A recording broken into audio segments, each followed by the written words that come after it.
ao vivos, mais uma vez.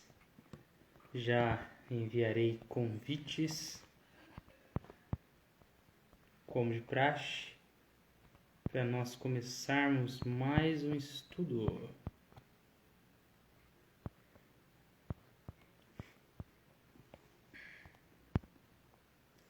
Aí.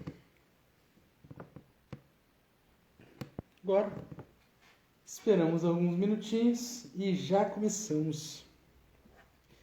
O artigo de hoje é bem curto.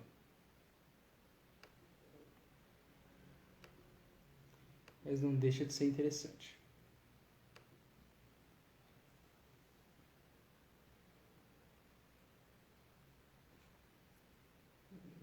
Está terminando setembro.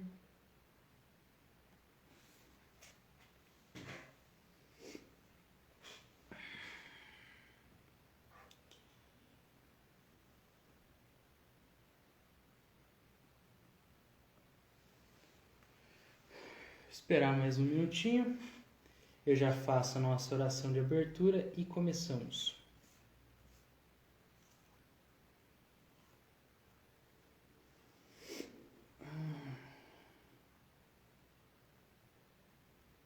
Tá frio por aí? Aqui está.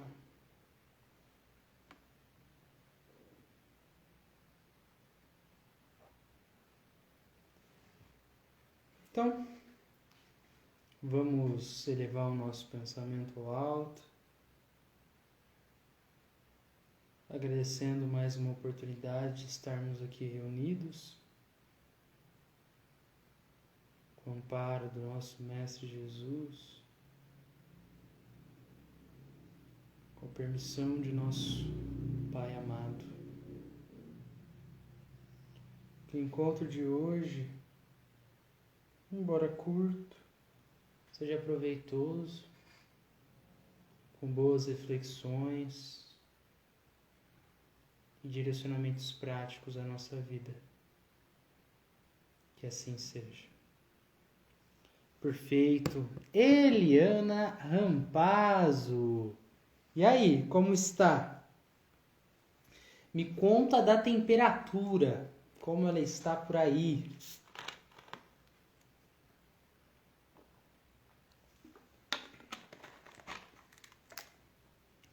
Hoje o nosso texto, ele é curto e faz referência a um outro artigo que nós já estudamos aqui nos nossos encontros. Tá? O título do texto de hoje é Observações sobre o desenho da casa de Mozart. Vou repetir o nome, porque você pode aí estar num momento meio... Não peguei, Davi. Observações sobre o desenho da casa de Mozart.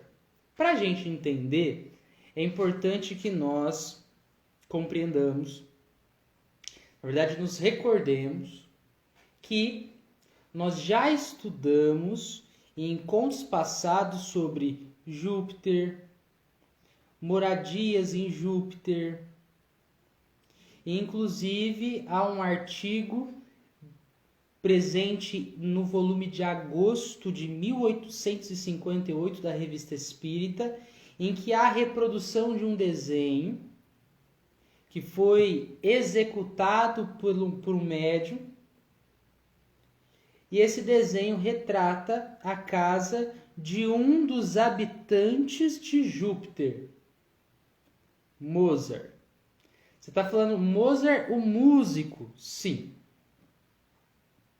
Levando em conta que nós reencarnamos, levando em conta a pluralidade dos mundos habitados, nós temos então que Mozart, o espírito de Mozart, nesta época habitava Júpiter. Agora a gente não sabe muito bem, né?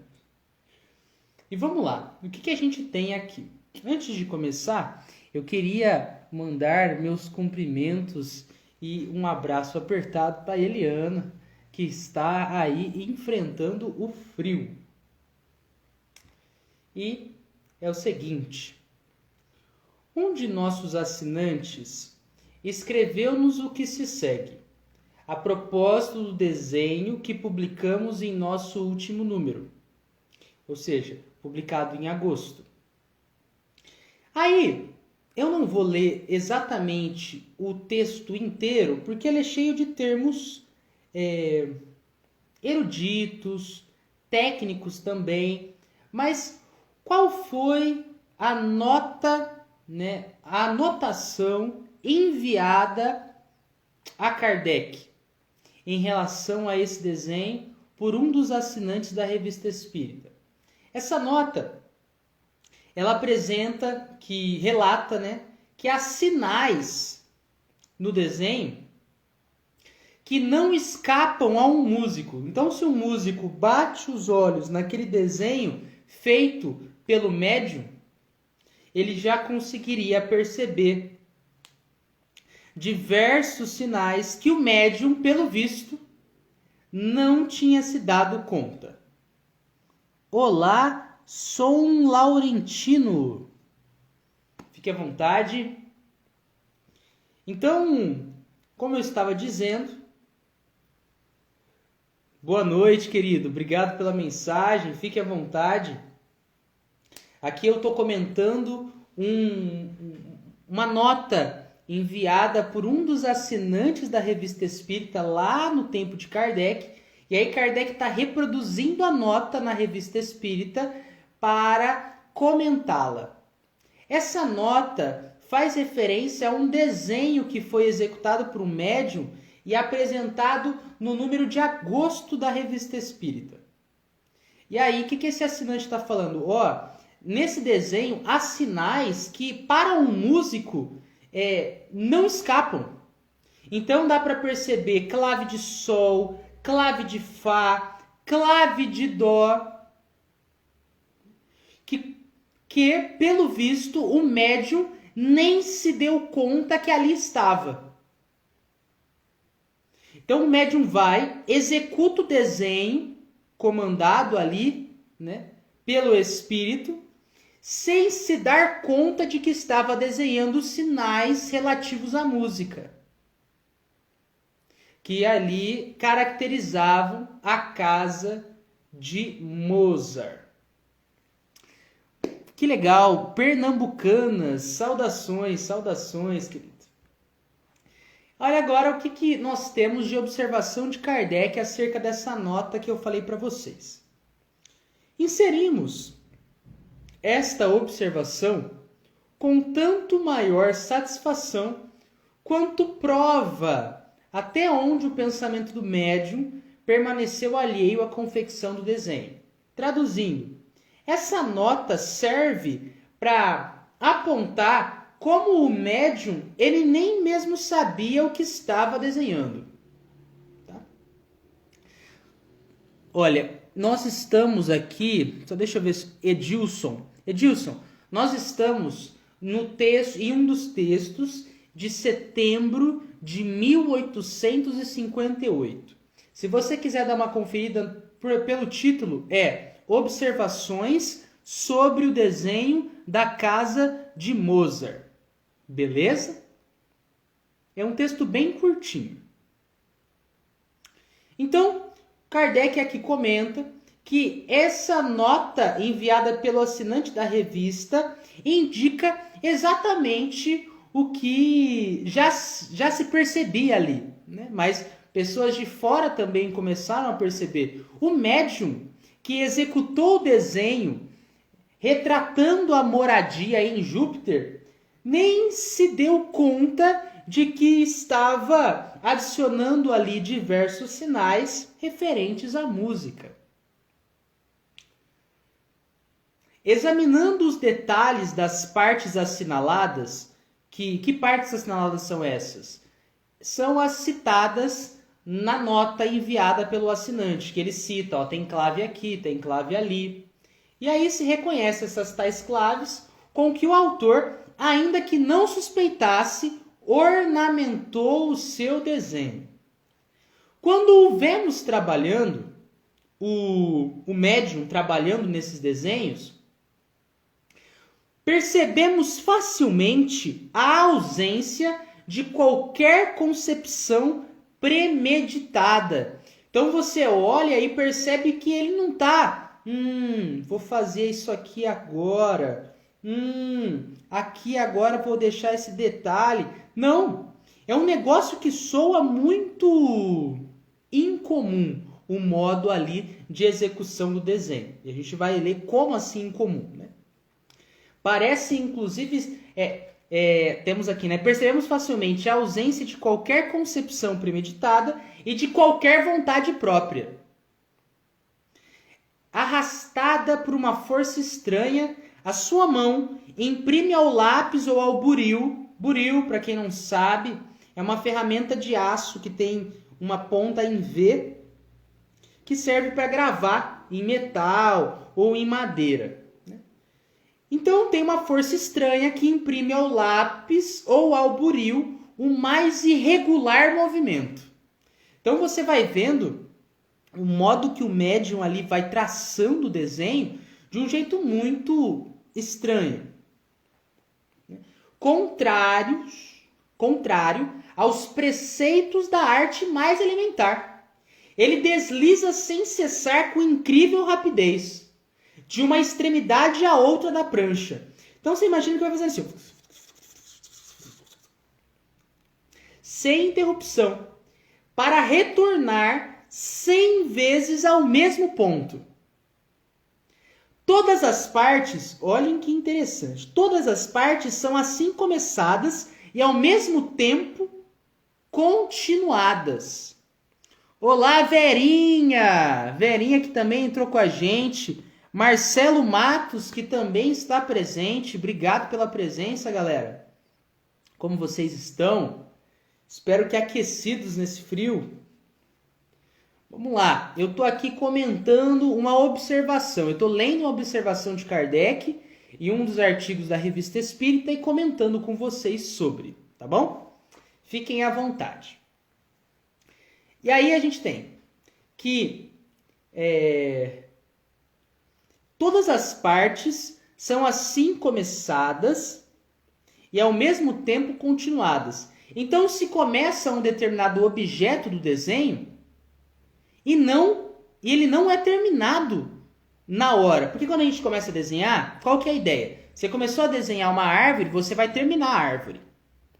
Aqui, o modo de trabalho da execução do desenho pelo médium era muito, você começava um detalhe da árvore e você partia para uma outra parte do desenho e ia voltando e fazendo várias, como se não que fossem várias coisas ao mesmo tempo, né? Porque uma hora o dedo dele estava aqui, outra hora o dedo dele estava ali, mas ele não terminava um objeto, ele fazia uma parte e começava outra. Fazia uma parte desse outro e voltava, ia fazendo assim. Era um jeito bem diferente de execução desses desenhos. E aí, num primeiro momento, parece resultar em um conjunto incoerente. Você olha e fala, o que é isso que está sendo formado? Só que o objetivo, ele então é compreendido quando tudo está terminado. Então, quando o desenho é terminado, você consegue perceber como está tudo ali no seu lugarzinho. Essa marcha singular não é peculiar ao médium dessa comunicação, chamado Victorian Sardou. Como assim não é peculiar a ele? Não é uma coisa que acontece apenas com o Sardou. Vimos todos os médiuns desenhistas procedendo do mesmo modo. Então, os médiuns que traziam desenhos dos espíritos ali, que eram comandados de uma forma ou de outra para a produção desses desenhos, não eram muito diferentes os modos de execução. Então, tinha o Victorian Sardou, que tinha essa pegada, e tinham vários outros médiuns desenhistas, como o próprio Kardec fala, todos os médiuns desenhistas que ele tinha conhecimento procediam da mesma forma, com esse modo irregular, diferenciado de desenhar. Olá, Eugênio de Paiva Maia! querido, só traçando aqui uma pequena observação. Pensei tanto em você durante essas semanas, cara. Como é que você tá? Saudades. Voltando. Conhecemos uma senhora, pintora de mérito e professora de desenho, que tinha essa faculdade. Quando desenha, como médium, opera, malgrado seu, contra todas as regras, através de um processo que lhe seria impossível seguir quando trabalha sobre a sua própria inspiração e em seu estado normal. Então, tá falando aqui de uma médium agora, uma pintora de mérito, uma professora de desenho, só que quando ela trabalhava como médium desenhista, ela trabalhava de um modo muito diferente. Então era um modo de desenho, como eu estava descrevendo para vocês, em que se começava um objeto e não terminava, partia para outro, e aí voltava, e começava outro, depois voltava. Era um negócio que você olhava e ficava, o que está acontecendo, né? Dá até para dar um exemplo muito básico para vocês, mas em vez de você começar um desenho aqui e terminar, ela começava aqui, ia para o outro lado, e voltava, e depois voltava, e ficava fazendo assim na folha, e no final das contas, pronto, o desenho está aqui, pronto. Seus alunos, dizia, ririam bastante se lhes ensinasse a desenhar à maneira dos espíritos. Fim desse artigo. Como eu disse para vocês, um artigo curtinho, mas se você puder, fique um pouquinho mais com a gente para nós conversarmos. Como vocês viram, é um artigo que simplesmente traz uma nota de um dos assinantes e um trabalho aí de Kardec comentando o texto do assinante e falando sobre os médiuns desenhistas, que a gente não costuma, pelo menos na atualidade, ouvir tanto falar, né? Mas aqui temos exemplos, né? E aí, gente, tudo bem? O que vocês acharam? Conseguiram entender? Esse é o artigo que fecha o número de setembro de 1858. Davi, quando a gente continua esses estudos? Eu achei super legal. Quando a gente vai começar outubro de 1858? Terça-feira que vem, meu papai nesta encarnação estará com vocês aqui, tá bom? E aí vocês fiquem à vontade para estarem presentes às 7 horas com questões, se vocês quiserem ler com antecipação também. O tema do nosso próximo encontro é um tema super interessante, hein? Obsediados e subjugados. Olhem este título. Beleza? Tudo bem? Comentem aí, por favor. Um joinha já é o suficiente para ver se vocês estão comigo, conseguiram compreender. Ou se tiverem alguma dúvida, este é o momento.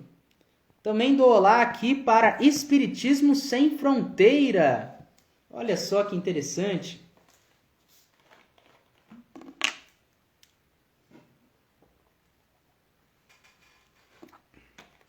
Tudo bem, galera? Beleza. Vera mandou um joinha aí. Se alguém mais puder mandar um joinha, um emoticon, só para eu estar por... Aí, Eliana também mandou, perfeito.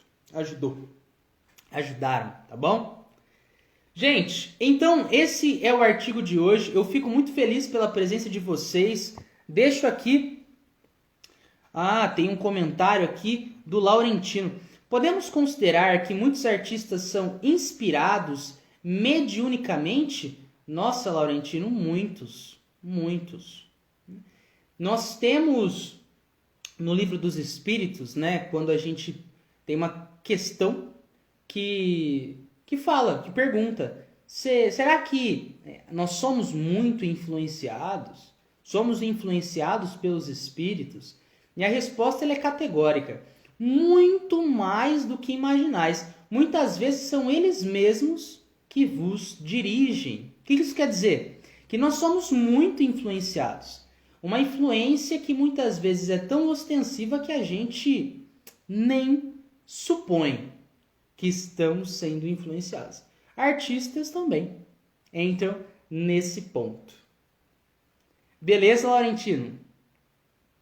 Martinha, que entrou também com a gente, perfeito. Ó, eu queria agradecer a pergunta do nosso querido amigo, deixa eu ver aqui, o nosso querido amigo Edilson Laurentino dos Santos, pois quando vocês trazem questões, isso enriquece bastante o nosso encontro, torna ele mais cativante, né? E me ajuda a tirar as dúvidas de vocês e também tirar as minhas, porque se eu não souber, eu posso pesquisar, o PC está aqui aberto, ou pesquiso depois e trago para vocês, tá bom? Beleza? Tudo bem? Eu vou fazer a nossa oração de encerramento, tá bom? Martinha, você que chegou agora, fique à vontade depois para assistir. Esse encontro ele começou às 7 e pouquinho e ele está curtinho mesmo, pois é um artigo curtinho, tá bom? Agradecemos mais uma vez pela riqueza que é o amparo de nosso Pai, que nos inspira as palavras, nos inspira as perguntas, nos inspira a compreender que estamos sob influência dos espíritos. E conforme as nossas atitudes, favorecemos a aproximação de determinadas entidades em detrimento de outras.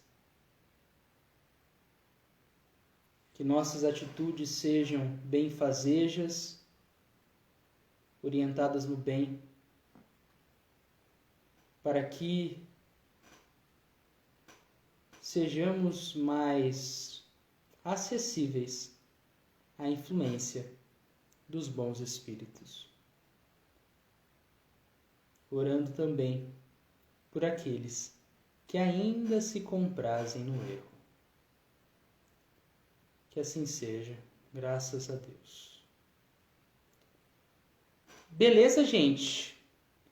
Muito obrigado. Olá também para Lindalva.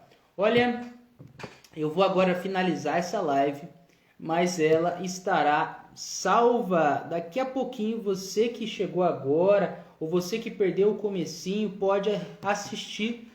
Dá para assistir de boas, até porque ela é curtinha, tá bom? Próxima terça-feira, continuação dos nossos estudos com o próximo artigo que inaugura outubro de 1858